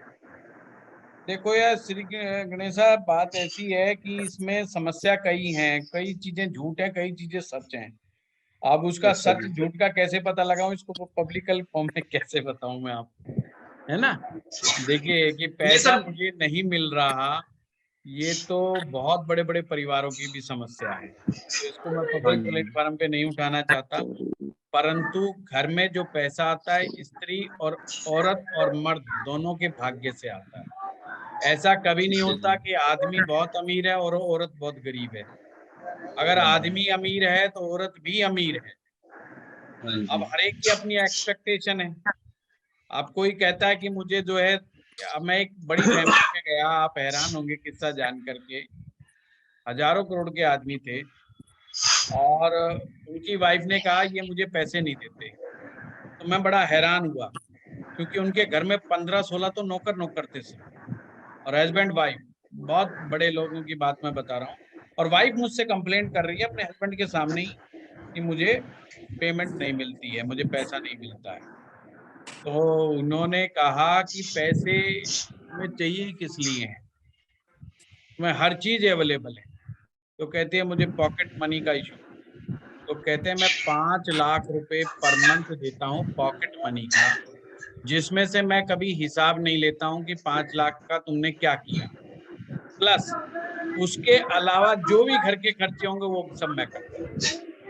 मतलब 5 लाख में घर का कोई खर्चा इंक्लूड नहीं है। 5 लाख सिर्फ उसका है, चाहे वो उसको दान करे, पुण्य करे, कुछ भी करे, उसका कोई हिसाब नहीं। घर की ईच एंड एवरीथिंग वो हस्बैंड स्पॉन्सर कर रहा है। अब इसमें क्या मानेंगे आप? अब आप महिला की कुंडली देखेंगे तो उसमें भी करोड़पति का योग बना हुआ है, उसमें भी करोड़पति का योग बना हुआ है, उसमें भी बड़े सुंदर सुंदर योग बने हुए हैं। अरे जब सुंदर योग बने हुए हैं तो वो जभी तो वो इतने बड़े घर में रह रही हैं, बड़े इतने नौकर चाकरों के बीच में रह रही हैं, बहुत बड़ा उनका बिजनेस है, नाम है उनके लोगों का बहुत बड़ा। तो ये चीज को डिफरेंशिएट करना सर जैसे कुछ कुंडलियां ऐसी हैं भी उनको भी, जैसे उनको डेली जरूरत की जो चीजें हैं उसके लिए भी पैसा नहीं मिलता, या आप सिर्फ खा रहे हैं, घर में खा रहे हैं, तो उनके हस्बैंड की कुंडली भी ऐसी होगी। ऐसा इसमें उनकी ऐसी नहीं है। मैं आपको क्या कह रहा हूँ, जैसा हस्बैंड के हालात वैसी वाइफ के हालात। आप समझो बात, मैं ये समझाने की कोशिश कर रहा हूँ। अच्छा, अभी पति के पास ही जब पैसा नहीं होगा वो कहाँ से दे देगा? सर पति तो करोड़पति है सर, मतलब कि फिर वो पंगा वही है जो मैंने बताया, पैसा नहीं देना। ना पति पत्नी के चक्कर में आप गुस्सा भी मत करो, है ना। वो जो कहते रहे कहने दो। कुंडली वाइज कैसे, कि कहाँ से देखे, मतलब कुंडली वाइज भाई तुम देख ही नहीं सकते, मैं बता रहा हूँ ना, देख नहीं सकते। अच्छा, पति पत्नी की बातें जब सुनो तो एक कान से सुनो, दूसरे निकाल दो, इनके चक्करों में नहीं फंसना।